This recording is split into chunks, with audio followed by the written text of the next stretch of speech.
Donit, banyaknya daun dan sampah di sini. Ya Donald, kalau kita biar sungai jadi kotor. Donit rajinnya, penatlah buat kerja ni. Kalau kita buat sama-sama, cepat siap. Baiklah, Donald pun nak jadi budak rajin.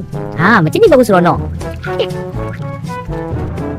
Wah, cantiknya sungai sekarang. Nampak tak? Bila rajin, hasilnya pun cantik. Lepas ni kita jaga sungai selalu ya. Setuju, kita budak rajin setiap hari. Kalau korang suka video macam ni, jangan lupa komentar.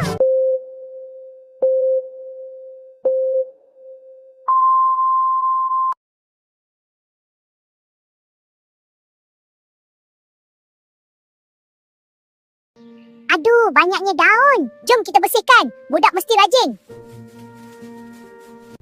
Wah, Donit, laju betul. Hehe, kita buat sama-sama lagi cepat.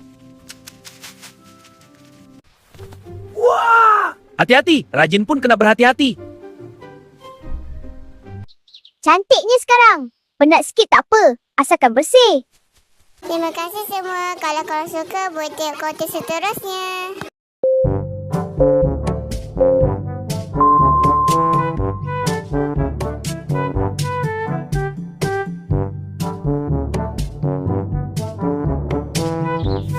Awalnya Daki bangun. Hehe, kalau rajin pagi-pagi kerja cepat siap. Alamak, banyaknya daun. Jom kita bersihkan sama-sama. Seronok bila buat bersama. Ya, kerja jadi ringan. Wah, cantiknya sekarang. Rajin itu amalan mulia. Budak rajin, hati pun senang.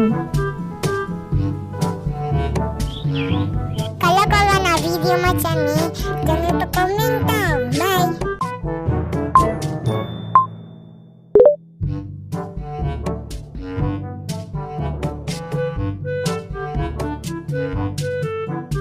Wah, Daki, banyak daun gugur. Ya, jom kita bersihkan. Kita itik rajin.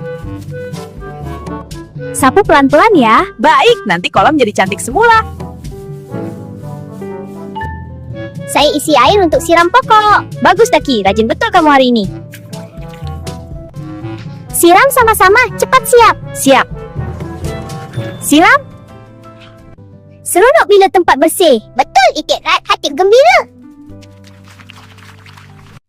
Terima kasih penonton. Kalau korang suka, boleh komen seterusnya.